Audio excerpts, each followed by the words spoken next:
자, 앞을 보시고요. 말씀의 제목을 우리 큰 소리 한번 읽어봅시다. 시작. 약점을 담당하십시오. 아멘. 믿음이 약한 자들의 약점을 담당하십시오라는 제목으로 말씀 전하도록 하겠습니다. 우리 앞뒤 좌우 보시고 축복하며 우리 인사하겠습니다. 사랑합니다. 축복합니다. 사랑합니다. 축복합니다. 아멘. 먼저 양해의 말씀을 드리는데요. 제가 목이 좀 쉬었습니다. 여러분 기도해 주신 덕분에 기침은 거의 다 나았는데 기침을 많이 하다 보니까 이 성대가 상했어요. 그래서 어제 찍어보니까 성대 양쪽에 염증이 이렇게 한 3군데 생겼더라고요. 그래서 목이 쉬었으니까 좀 듣기 거부가셔도 양해해서 좀 들어주시길 바랍니다. 부흥사가 된 것 같아요. 그런 느낌으로. 오늘은 우리의 실천 목표 3번째인 동역하는 교회입니다. 한번 따라할까요? 모든 성도가 동역하는 교회. 동역하는 교회. 네.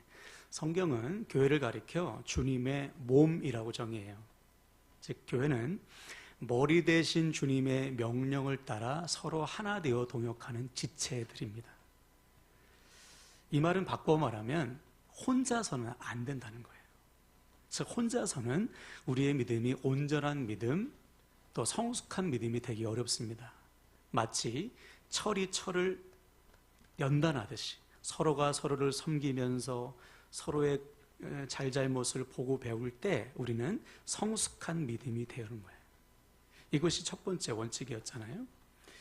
두 번째 원칙은 기둥으로 부르셨습니다. 하나님은 우리 한 사람 한 사람을 성전의 기둥으로 부르셨는데 기둥이 된다는 것은 내 자리 지키는 거예요. 내가 있어야 할 기도의 자리, 예배의 자리, 사명의 자리, 헌신의 자리, 사역의 자리를 굳건히 지키는 거예요. 그래서 우리 건물도 기둥이 없이는 세워질 수가 없잖아요. 이 건물 중에 기둥 몇 개가 빠지면 흔들흔들 하다가 나중에는 무너질 수밖에 없습니다. 그러므로 내가 기둥이 된다는 것은 내가 내 자리를 지킴으로 서로에게 도움을 주고받는 거예요. 함께 지어져 가는 것이죠. 여러분 하나님께서 여러분을 성전의 기둥으로 부르셨음을 믿으시고 여러분이 있어야 할 자리를 굳건히 지키시길 축복합니다. 세 번째 원칙은 서로 용납하고 용서하는 교회였습니다. 바울은 교회된 우리를 향해 여러분 누군가에게 불만이 있거든 주님께서 우리를 용서하신 같이 용서하세요 이렇게 명령했어요. 여기서 불만이 있다는 것은 저 사람은 좀 나랑 안 맞네, 좀 마음에 안 들어 이런 수준이 아니고 나에게 해를 입히는 수준이라고 했어요. 즉 나와 안 맞는 사람, 더 나아가서 나에게 해를 끼치는 사람일지라도 용납하고 용서해라. 왜? 주님께서 우리를 용서하셨기 때문에. 여러분 주변의 모든 사람을 주님의 마음을 품고 용납하고 용서하셔서 하나됨을 이루시길 축복합니다. 아멘. 네 번째 원칙은 분쟁 없이 서로를 돌보는 지체였어요. 교회만큼 다양한 지체가 없습니다. 나이도 다양하고 출신도 다양하고 직업도 다양해요. 근데 어떻게 이런 사람들이 하나 되어 동역할 수 있을까? 잘 보세요. 우리가 믿는 하나님이 한 분이시기 때문에, 우리가 구주로 고백하는 주님이 한 분이시요 우리 안에서 역사하시는 성령이 한 분이시기 때문에 우리가 하나님 안에 거한다면 하나 될 수 있다. 반면에 하나님 안에 거하지 못하면 분열이 일어나요. 여러분 매 순간 하나님 안에 거하셔서 하나됨을 이루어 가시길 바랍니다. 다섯 번째 원칙은 무엇보다 뜨겁게 서로를 사랑하는 것입니다. 주님은 우리의 죄와 허물을 덮어주셨어요. 그래서 우리가 이 시간 구원받은 하나님의 자녀가 된 것입니다. 아멘이시죠? 그러므로 우리도 주님의 방법으로 사는 것입니다. 어떻게? 사랑하는 것. 죄와 허물을 덮어주고 용서하고 용납하는 것이죠. 그때 구원의 역사, 생명의 역사가 시작될 줄로 믿습니다. 여섯 번째 원칙은 함께 즐거워하고 함께 우는 교회였어요. 여러분 누가 함께 기뻐할 수 있습니까? 다른 사람의 잘됨을 배아파하지 않고 함께 기뻐해 줄 수 있는 사람 누가 그래요? 하늘의 기쁨이 있는 사람. 구원의 기쁨이 있는 사람, 하늘의 기쁨이 있는 사람, 무엇과도 바꿀 수 없는 절대적인 기쁨이 있는 사람은 옆에 있는 사람의 잘됨을 박수 쳐줄 수 있어요. 기뻐해 줄 수 있죠. 반면에 하늘의 기쁨이 없는 사람은 사촌이 땅에 사면 배가 아파요. 전심으로 기뻐해 줄 수 없는 것이죠. 여러분, 하나님의 기쁨을 가지고 함께 즐거워해 주시길 바랍니다. 그 다음 누가 함께 울어줄 수 있죠? 주님의 마음을 품는 사람. 주님은 고통받는 우리를 외면하지 않으시고 이 땅에 오셔서 우리와 함께 울어주셨습니다. 그 주님의 마음을 품는 사람만이 옆에 있는 사람들의 아픔과 슬픔을 돌아보고 함께 울어주게 되는 거예요. 그때 우리를 통해서 천국의 기쁨과 주님의 사랑이 흘러갑니다. 한 주간도 여러분 함께 울어주고 함께 즐거워하는 저와 여러분 되시기를 주님의 이름으로 부탁을 드립니다. 아멘. 자, 오늘은 7번째 원칙입니다. 오늘은 약한 사람들의 약점을 담당하는 교회예요. 자, 1절을 다시 한번 볼까요? 제가 읽겠습니다. 믿음이 강한 우리는 마땅히 믿음이 약한 자의 약점을 담당하고 자기를 기쁘게 하지 아니할 것이라.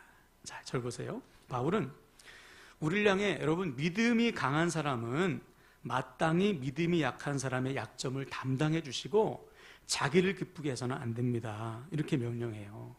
여기서 마땅히라는 것은 헬라어로 오페일로라는 단어인데 이것은 의무라는 뜻입니다.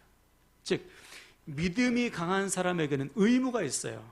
첫 번째 의무가 뭐냐면 약한 사람의 약점을 담당하는 것입니다. 그럼 여기서 말하는 약한 사람의 약점을 담당하다라는 게 뭘까요? 이 담당하다는 헬라어로 바스타제인이라는 뜻인데 단어인데 이것은 참고 견디다라는 뜻입니다. 즉 믿음이 약한 사람을 참고 견뎌줘라. 무슨 말이죠? 아, 너 왜 믿음이 그 모양이냐? 너는 아직까지 믿음이 그 정도밖에 안 되니 판단하고 비판하지 말고 그 사람의 믿음이 창성한 믿음, 성숙한 믿음이 될 때까지 참고 기다려줘라. 이것이 먼저 믿은 자, 믿음이 강한 자의 의무라는 것이죠.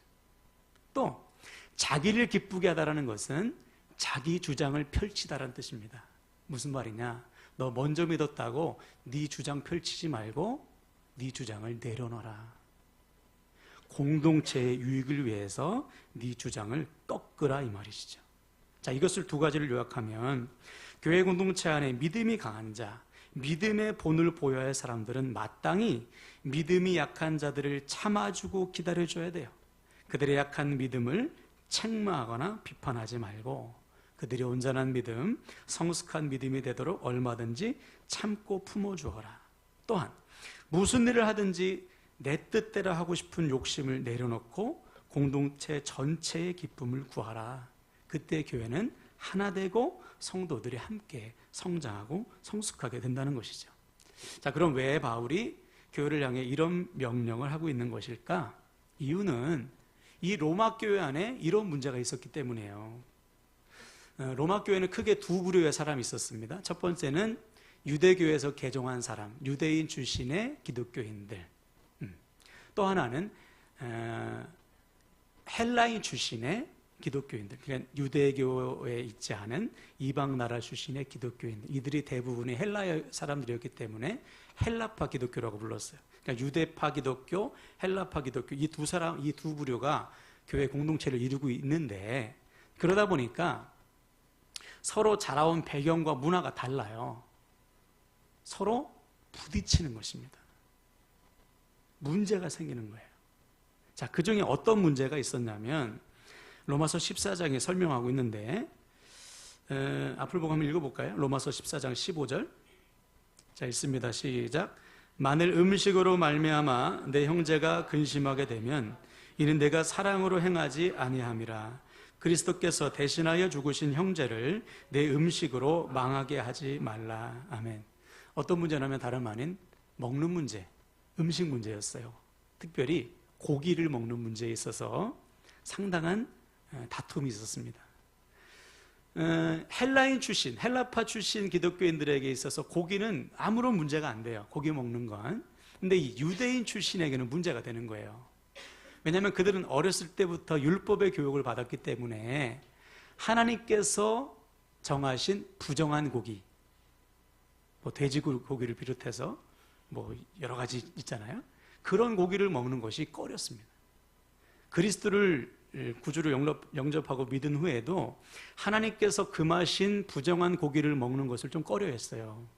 얼마 안 됐기 때문에 믿은 지. 또 그 당시 유통되던 고기의 상당수가 우상에게 바쳐진, 신전에 바쳐진 고기였기 때문에 우상에게 바쳐진 고기일지도 모를 고기를 먹기를 꺼려했던 것이죠. 자, 그러다 보니까 이 헬라파 출신 기독교인들은 답답한 거예요. 아니, 구원은 믿음으로 주어지는 것이고 고기 먹는 게 우리의 믿음과 구원과 전혀 상관없는데 너희들은 예수를 믿는다면서 왜 고기 못 먹냐? 아직도 율법에 매여서 믿음이 그 모양이냐? 유대인 출신의 기독교인들을 비판하고 책망했던 것이죠. 또 유대인 출신 입장에서는 예수 믿은 지 얼마 안 됐는데 내가 어떻게 하나님께서 정하신 부정한 고기를 먹을 수 있냐? 아니 저거 우상에게 바쳐진 고기일지도 모르는데 저들은 어떻게 저렇게 아무렇지 않게 먹을 수 있나? 그들이 고기 먹는 것을 보면서 실족한 거예요. 시험에 드는 거예요. 그러니까 교회가 고기 먹는 문제 때문에 분열과 다툼이 일어나게 된 것이죠. 그 소식을 바울이 듣고 편지를 쓴 거예요, 지금.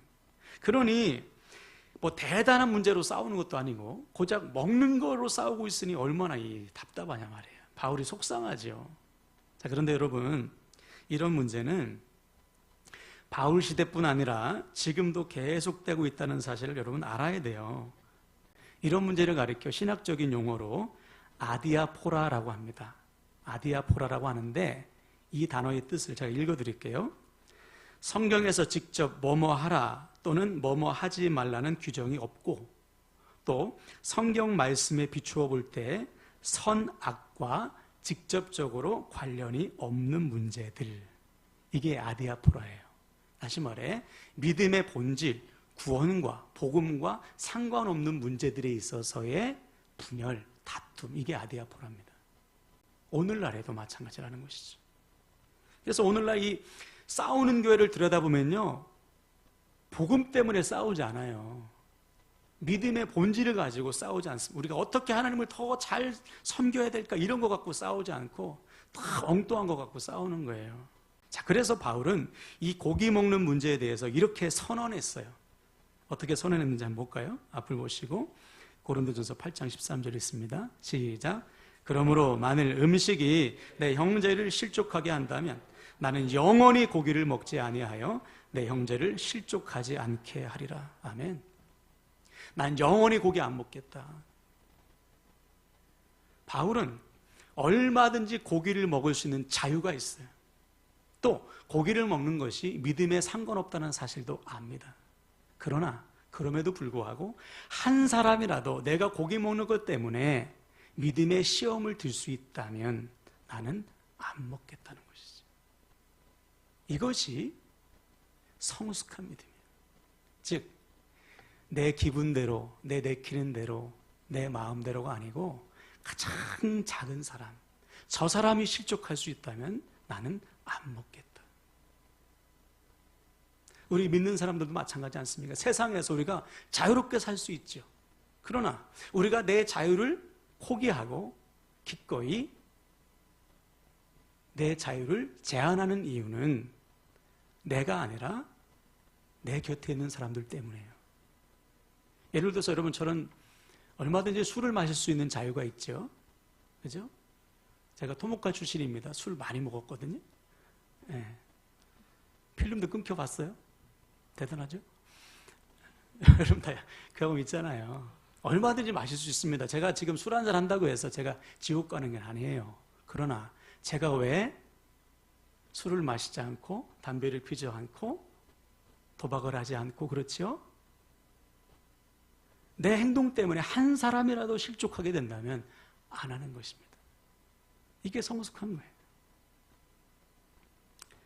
그래서 우리 주님도 우리에게 아주 무서운 경고를 하신 말씀이 있어요.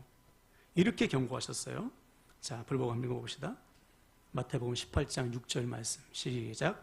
누구든지 나를 믿는 이 작은 자 중 하나를 실족하게 하면 차라리 연자 맷돌이 그 목에 달려서 깊은 바다에 빠뜨려지는 것이 나으니라. 아멘. 주님의 관심은 언제나 지극히 작은 사람.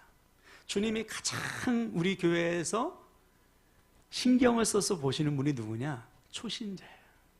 여러분 집안에서 가장 심혈을 기울여서 애지중지 키우는 애가 누굽니까? 갓난아기 아니에요? 마찬가지. 믿음이 가장 작은 사람, 가장 연약한 사람, 그 사람을 실족해 하지 말라는 것이죠. 그 사람을 위해서 내 자유를 기꺼이 포기해라. 이것이 성숙한 믿음입니다. 그때 나도 같이 자라게 되는 것이죠. 그래서 만약 내가 누군가에게 상처를 준다면 그 죄는 어떤 죄? 내 목에 연자맷돌, 짐승이 끄는 엄청난 맷돌을 메고 바다에 빠지는 것만큼 무서운 죄다. 큰 죄다. 그래서 여러분, 우리는 마음대로 살아서는 안 됩니다. 우리 주변에 내 행동이 어떠한 영향을 끼칠지 늘 생각하면서 살아야 되는 거예요. 자, 그래서 여러분 오늘 말씀을 통해 혹시 나도 이 믿음의 본질이 아닌 것에 쓸데없는 내 주장을 내세우고 있지는 않은가? 우리 자신을 점검해야 돼요. 내가 혹시 교회 밖에서 내 마음대로 주변 사람들에게 그리스도의 향기가 아니라 혹시 내 마음대로 살고 있지는 않은지 우리 자신 좀 점검해야 돼요. 특별히 오래 믿었다고 하는 사람들, 저 같은 목사, 직분자들, 신앙생활 오래 하신 분들은 더 조심해야 됩니다. 왜? 우리가 모델이기 때문에 그렇죠. 우리를 보고 있기 때문에. 한 가지만 더 말씀드리면, 제가 교회 처음 개척했을 때, 그때가 2006년도예요. 2006년도에 상가를 얻어서 3층에 상가를 얻어서 이제 인테리어를 하면서 강단을 카펫을 깔았는데 소라색을 깔았어요. 작년 예전 교회 가보신 분들 기억나시죠? 강단에 소라색, 하늘색 카펫을 깔았는데 어느 날 지인 목사님이 이제 교회를 개척한다고 하니까 오셔서 보시면서 강단을 딱 보면서 심각하게 말씀하시는 거예요. 아니, 조 목사, 강단은 빨간색으로 해야지. 누가 강단을 이 파란색으로 해? 소라색으로. 강단은 빨간색으로 해야 돼. 빨리 고쳐야 돼. 그러는 거예요. 아니, 성경 어디에 강단은 빨간색으로 해라 이런 게 어디 있어요. 내가 하고 싶은 대로 하는 거지. 이런 거예요. 본질이 아닌 것, 그것에 내가 생각하는 것이 정답이라고 생각하면서 막 우기는 거예요. 이게 성숙한 믿음이 아닌 것입니다. 또 이런 분들이 있죠. 야, 방언으로 기도해야 방언을 해야 성령 받은 것이고, 방언으로 해야 기도하는 것이지, 다른 기도는 하나님 안 받으셔. 천만의 말씀이죠. 무식한 말이죠. 여러분, 기도라는 것은 하나님과 영적인 대화이기에 뭐 통성으로 기도하든지 묵상으로 기도하든지 아니면 뭐 찬양하면서 기도하든지 우리가 예수님의 이름을 의지해서 기도한다면 그거 다 기도잖아요. 정해놓은 게 없지 않습니까? 말씀도 마찬가지예요. 어떤 분들은 야, 소리내서 읽어야 돼. 샤우팅해서 읽어야 돼. 어떤 분들은 야, 조용히 읊조리면서 읽어야 돼. 야, 눈으로 보면서 묵상하면서 읽어야 돼. 야, 쓰면서 읽어야 돼. 정해진 게 없습니다. 내가 이 말씀을 통해서 말씀으로 찾아오시는 주님을 만나 이 말씀, 내가 읽은 말씀 중에 정말 한 구절이라도 내가 순종하는 게 중요하지. 내 방법으로 말씀을 읽어라. 그것은 말씀에 무지한 거예요. 자, 이처럼 본질이 아닌 문제에 있어서 내 생각과 신념이 정답이라고 주장하는 사람들, 내 생각과 다르면 저 사람은 틀렸어, 다른 것이 아니라 틀렸어 라고 말하는 사람들은 절대로 성숙한 믿음이라고 볼 수 없는 것이죠. 이들을 통해서는 절대로 하나님의 역사가 나타날 수가 없다. 자, 그래서 바울은 오늘 우리를 향해서 명령하는 거예요. 여러분의 강한 믿음이라면, 먼저 믿은 분들이라면, 성숙한 믿음이라면 마땅히 연약한 믿음, 어린아이 같은 믿음을 용납하여 참고 견디어 주어야 합니다. 믿음의 본질이 아닌 것이라면 내 주장 펼치지 말고 얼마든지 양보하셔야 됩니다.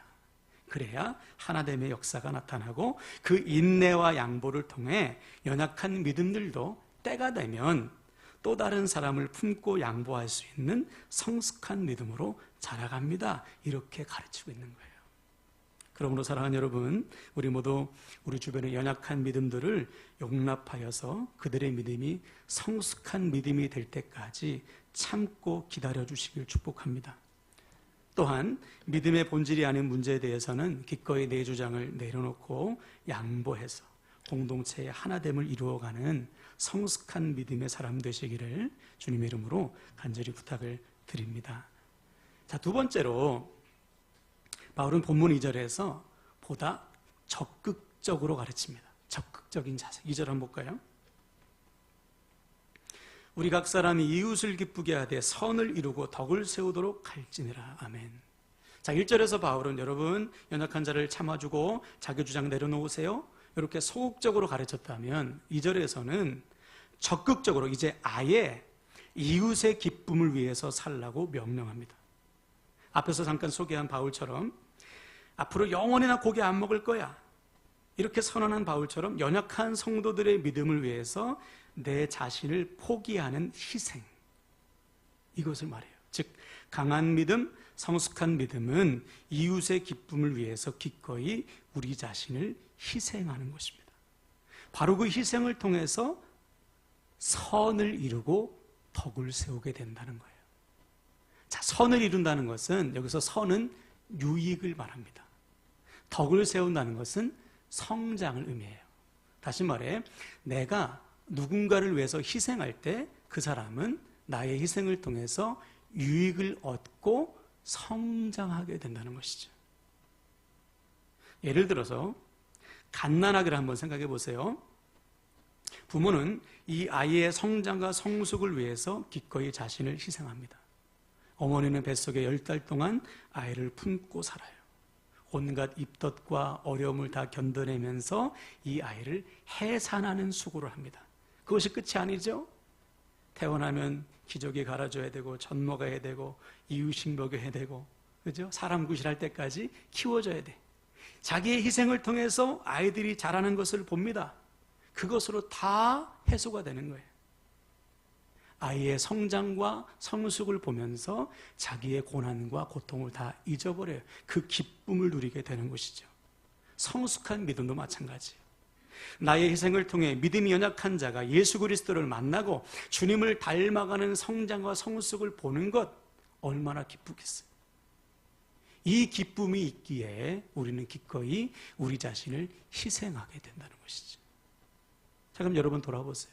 여러분은 지금 누구의 성장을 위해서 희생하고 있습니까? 지금까지 여러분의 희생과 헌신을 통해 누가 믿음으로 자랐습니까?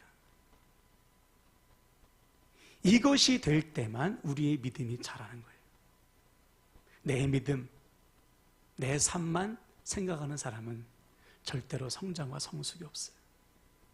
사람은 부모가 돼야 성숙합니다. 사람은 결혼해야 성숙하는 거예요. 자기 혼자서는 절대로 성숙한 인생이 되기 어렵습니다. 믿음도 마찬가지. 바울이 우리에게 명령하고 있어요. 이제는 너 네 기쁨 위해서 살아서는 안 돼. 그것은 어린아이야. 이제는 이웃의 기쁨, 다른 사람의 기쁨을 위해서 살아라. 기꺼이 네 자신을 희생하라. 그 희생을 통해서 누군가 유익을 얻고 자라게 될 것이고 너도 같이 성장하게 될 것이다. 우리 주님도 그러셨어요.